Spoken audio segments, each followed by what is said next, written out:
new. And then, kahit anong size lang, let's just create something to make it a placeholder for our vector path or yan. So gamit ako ng pen tool dito. Let's say for example, gagawa ko dito ng profile ng isang object. Let's say a bottle, 'di ba? Kahapon nagawa tayo ng bottle. Ganyan, ganyan, ganyan. Tapos here, and here.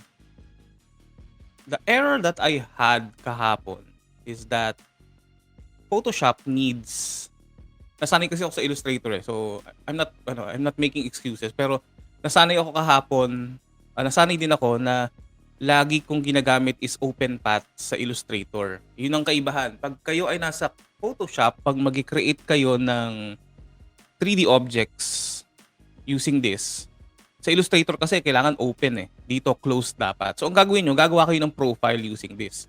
So I'm just going to hold command, then click ko dito, say, ano ko lang to, i-circle out ko to dito. Oops. And then, gagawa ko ng outline dito in such a way na ganito yung maging itsura niya. Okay? So for example, I'm going to do this, and then this. So, naging close path na siya, di ba? Close path, yan. What I'm going to do next is go to 3D and then new extrusion from selected path. Okay? So, pag click ko niyan, magsa-switch siya sa 3D workspace. Then after that,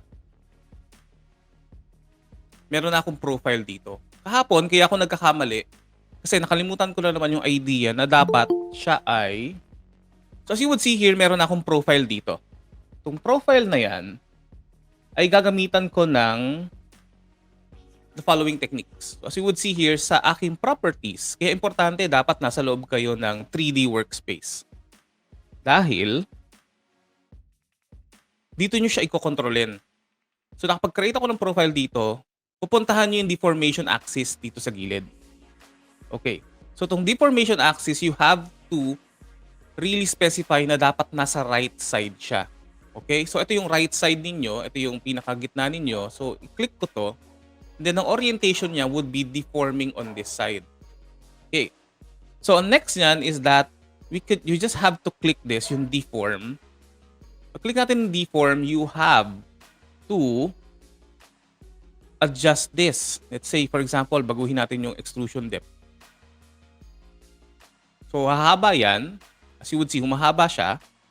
Pero, you have to also adjust the horizontal angle here. Kita nyo? Ano nangyayari kapag ginagawa ko yan? Horizontal angle. Kapag create ako ng ganitong klase ng profile using the 3D. Yan. So, ginawa ko siyang 360 degrees on horizontal angle. So pag nakita nyo yan, as you would see here, pag gumamit ako ng camera tool sa loob ng Photoshop, I can easily see or create something like this.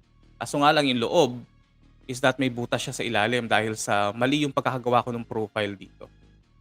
Okay? That's my bad. Yung profile yung mali ko dito. So kailangan dapat end-to-end yung nandito sa gilid, tatama dito sa pinakataas kapag dinraw nyo yung profile.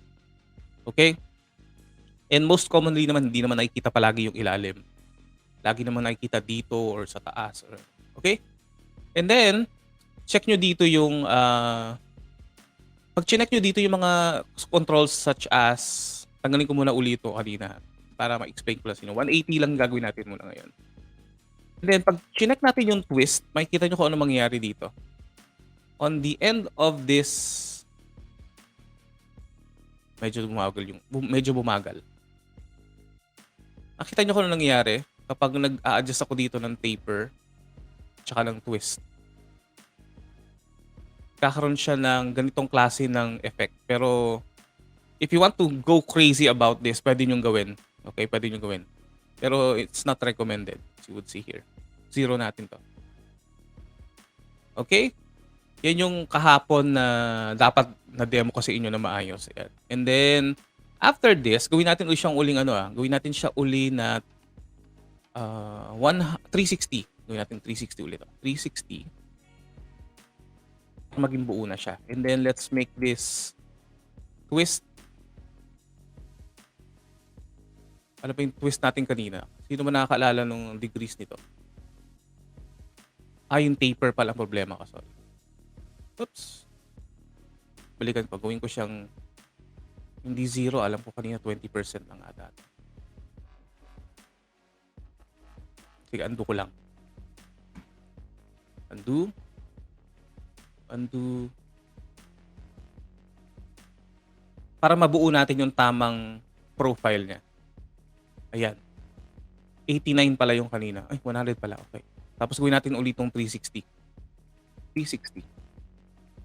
So, meron na ako nagawang dito object. So, ang sunod nating step is that we can export this as a 3D layer. Okay? So, isang layer lang ang lalabas dito. So, kung kayo ay magdodrawing pa ng additional 3D profiles, pwede nyo i-stack yan from one to another.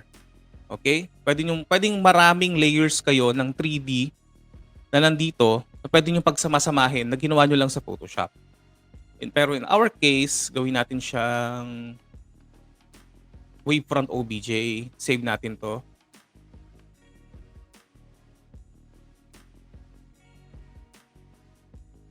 And then let's make this, hindi ko alam kung bug talaga to. obj.obj. Vase. Save. Okay.